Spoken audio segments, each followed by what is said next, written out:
अब तीसरा, तो जीएस मेंस का जो GS1 है, मेंस GS1, उसमें हमने क्या देखा, हिस्ट्री। और हिस्ट्री में बहुत सारे टॉपिक ऐसे हैं जो क्या कर लेने हैं, मेंस के बाद ही करने। सिर्फ और सिर्फ एक एनिशिएंट है जो प्री कम मेन लेके चलना है, और प्रीलिम्स का सिर्फ और सिर्फ एनिशिएंट और मेडिवल हमें तैयार करना है, वो मेंस के लिए नहीं पढ़ना है, ठीक है।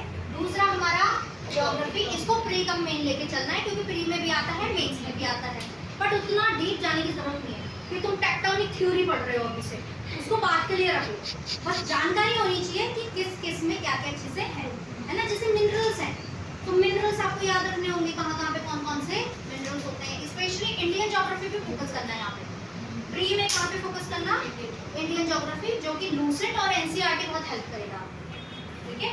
तो ये हो गया आपका, ये प्री कम मेन लेके चलोगे। और तीसरा टॉपिक आता है आपका इसमें सोसाइटी, ये सिर्फ और सिर्फ किसके लिए पढ़ोगे, क्योंकि प्री में आता नहीं है, सिर्फ और सिर्फ मेंस में पढ़ोगे। और इसके लिए कोई से भी कोचिंग के इंस्टीट्यूट, कोई भी कोचिंग इंस्टीट्यूट के नोट्स आपको मिल जाएंगे, कोई यूपीएससी पीडीएफ में, या आप जो दृष्टि आईएएस की आती है कोई बुक। और जो इंग्लिश मीडियम वाले हैं, कोई से भी किसके भी मिल रहे हैं, विजन के, या हो सकता है दृष्टि के इंग्लिश में मिल जाए।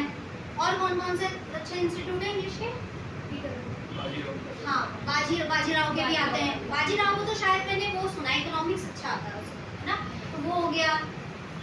और भी बहुत सारे मिल जाएंगे, आईएएस बाबा, पता नहीं क्या क्या है, यूपीएससी पीडीएफ में सारा मिल जाएगा, जिसका कंटेंट अच्छा लगे और एक जैसा होगा, कुछ अलग नहीं होगा। तो ये सिर्फ और सिर्फ कहाँ पे करेंगे आप, मेंस में, ना इसमें कोई एनसीईआरटी पढ़नी, ना कुछ पढ़ना है, क्योंकि फिर वो पूछेगा महिलाओं से रिलेटेड समस्याएं, तो कुछ तो अंडरस्टैंडिंग आपकी भी होगी।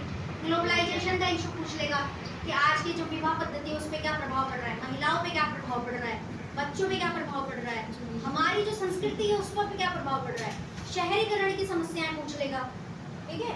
और जो हमारे यहाँ पे सांप्रदायिकता है, हमारी जो सांस्कृतिक तत्व है, उसमें जो विविधता में एकता है, ऐसे टॉपिक आते हैं। ये सारे किसके टॉपिक हैं, मेंस के टॉपिक। तो GS1 आपका तैयार, ठीक है। और प्री का कौन सा सब्जेक्ट तैयार, हिस्ट्री और ज्योग्राफी।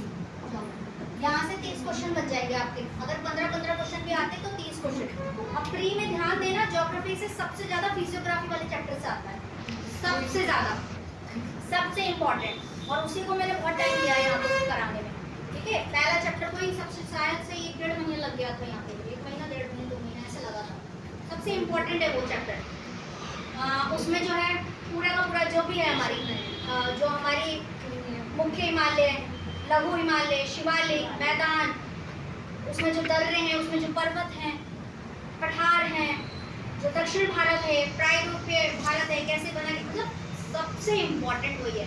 फिर रिवर से आते हैं 1-2 क्वेश्चन, सहायक नदियों वगैरह पे, उस रिवर में जो डैम्स हैं, मैंने रिवर और डैम एक साथ करवा रखा है कि कौन से रिवर पे कौन सा डैम है। मिट्टी, लेटेराइट और ब्लैक सॉइल सबसे ज़्यादा पूछ रखा है। फिर आता है आपका जो हमारे यहाँ पे मॉनसून वाला जो चैप्टर है वो आता है। तो और मिनरल्स, कहाँ पे कौन से मिनरल्स मिलते हैं, जैसे कर्नाटका वगैरह में है ना, कहाँ पे कौन से मिनरल, आयरन और कहाँ पे मिलती है, ये सारे क्वेश्चन। तो आप देखना इंडियन ज्योग्राफी मोस्ट इम्पोर्टेंट, ठीक है। और ये क्लास नोट्स में जो करा रहा था बहुत डिटेलिंग, मैंने पता नहीं कहाँ से ढूंढ के उसको करा था, यूट्यूब का भी कर रही थी, परीक्षा वाणी से भी, एनसीईआरटी से भी, जो भी स्टैंडर्ड बुक्स थे वहाँ से भी वो कर। तो ये है हमारा क्या, हिस्ट्री और ज्योग्राफी। मोटा 15 क्वेश्चन भी आ रहे तो 30 क्वेश्चन होंगे, तो 100 में से 30 क्वेश्चन